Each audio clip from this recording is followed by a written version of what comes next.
रहनी से जरिया सपना एक देखिले हो। ए सासु सपना के करीना विचार, सपना बड़ी सुंदर है। पहिले सपना हम देखिले अपना अंगना बीचे हो। ए सासु हरिहर बासवा के जड़िया त जड़िया के हुरो पेला हो।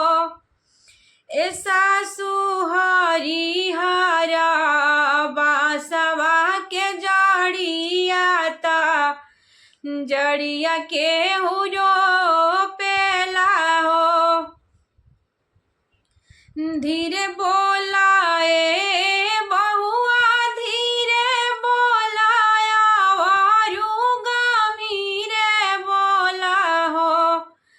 ए बहुआ सुने पाई है दुश्मन हमारा त जरा के भस्म होई है हो। ए बमारा सोइया रौरा गोतिन सारा बागुनाया गरा हो। ए गोतिन सपना के करीना विचार, सपना बड़ी सुंदर हो। सपना हम देखिले अपना रसोइया बीचे हो।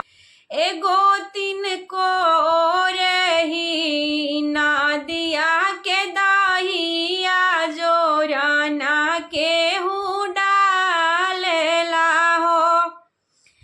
धीरे बोलाए गोतिन धीरे बोलाया वारू से धीरे बोला हो।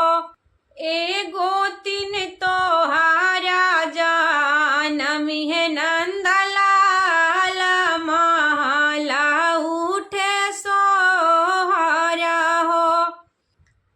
सुपुली खेला तारौरा ननद सारा बेगुनाया गरा हो। ए ननद सपना के करीना विचार, सपना बड़ी सुंदर हो।